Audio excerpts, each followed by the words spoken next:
La vie vous a abandonné, rien ne vous marche, vous échouez presque à tout. Vous vous sentez écrasé sous le poids des forces ténébreuses, de l'isolement, de la solitude et des soucis quotidiens. Vous n'avez pas la paix et la tranquillité. Vous avez besoin d'accompagnement pour atténuer vos souffrances, pour développer la force et la puissance qui vous habitent. Suivez tous les matins Maître Maouyan Justin Dongbaoundé, grand initié aux lois et secrets de la vie. Avec Maître Maouyan Justin Dongbaoundé, vous allez abandonner vos solutions individualistes, source de vos malheurs et de vos errements. Vous allez découvrir la pensée métaphysique, seul gage de notre sortie collective du gouffre. Vous allez retrouver le chemin du mieux-être et de la joie de vivre. Message du Maître, un espace commun aux bâtisseurs d'une vie heureuse sur la terre. Mesdames et messieurs, hommes et femmes qui peuplent la terre, mes frères et mes sœurs bâtisseurs de tous horizons, en vos différents grades, degrés et qualités.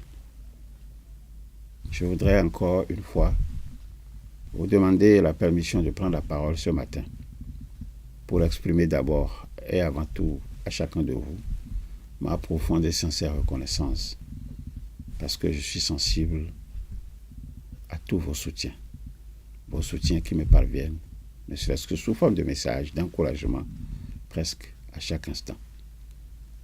Nous allons continuer cette réflexion tout en restant dans la 11e saison. Et vous savez, la 11e saison, nous l'avons consacrée à la stupidité aujourd'hui. Nous allons voir pourquoi le mensonge ne résiste pas devant la pensée critique. Le mensonge systématique ne survit pas dans un environnement de pensée critique active, non. Le mensonge meurt dans un environnement où c'est la pensée critique qui est en vogue. Il exige une passivité, je parle du mensonge, il exige une passivité intellectuelle pour prospérer. Il exige que les gens acceptent les contradictions sans inconfort, que les gens ignorent les preuves contraires sans culpabilité, que les gens répètent les faussetés sans vérification. Là, le mensonge va s'installer.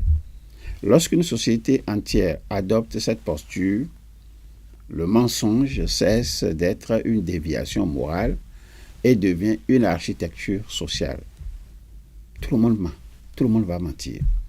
Ce ne sont pas des mensonges occasionnels, par intérêt personnel, non. Ce sont des mensonges structurels qui soutiennent des institutions entières. Ce sont des mensonges structurels qui fondent des politiques publiques. Ce sont des mensonges structurels qui dirigent des comportements collectifs. Voyez-vous comment c'est grave. La première caractéristique du mensonge, pas n'importe lequel, je parle ici du mensonge structurel, est l'inversion de la charge de la preuve. Dans un contexte rationnel, celui qui affirme quelque chose d'extraordinaire doit présenter des preuves extraordinaires. Mais dans une société sans pensée critique, celui qui doute du récit officiel doit prouver qu'il est faux. Le mensonge est présumé vrai jusqu'à ce que quelqu'un démontre de manière irréfutable sa fausseté. Et même lorsque il est démontré faux, je parle du mensonge, il reste opérationnel, car le modifié exigerait d'admettre que des millions ont été trompés, des ressources gaspillées, des décisions erronées. Il est plus facile de maintenir le mensonge que d'en affronter les conséquences. La deuxième caractéristique du mensonge structurel est la multiplication des couches. Un mensonge initial génère des contradictions qui exigent des mensonges supplémentaires pour être expliquées. Celles-ci, je parle des couches supplémentaires, génèrent de nouvelles contradictions qui demandent davantage de mensonges. Le résultat est une structure si complexe que démonter n'importe quelle partie menace tout l'édifice. les gens ont tellement investi dans le faux récit, émotionnellement et socialement, que le défendre devient plus important que de trouver la vérité. Ils ne croient pas aux mensonges parce que des preuves les ont convaincus. Ils croient aux mensonges parce que le discréditer le mensonge coûterait très cher psychologiquement à celui qui l'a discrédité. C'est pour cela que les convictions apparaissent comme des ennemis de la vérité, plus dangereux que les mensonges. Un mensonge explicite peut être confronté. Une fausse conviction intériorisée comme identité personnelle devient inexpugnable. Donc vous comprenez que le mensonge, dans un environnement où il y a la pensée critique, ça ne peut pas survivre. Mais regardez autour de vous ce qui se passe dans vos familles, dans vos entreprises, dans les marchés, dans vos écoles, dans vos centres de formation, au niveau des politiques publiques. Regardez autour de vous et tirez la conséquence. En attendant la suite dans mon prochain message, je voudrais juste vous demander de continuer à vous familiariser avec l'invocation que vous connaissez déjà. Je sais que vous la pratiquez chaque jour. Je voudrais ici vous inviter à continuer de la répéter chaque matin, 5 heures de préférence, et à intervalles réguliers de 2 heures jusqu'à 21 heures.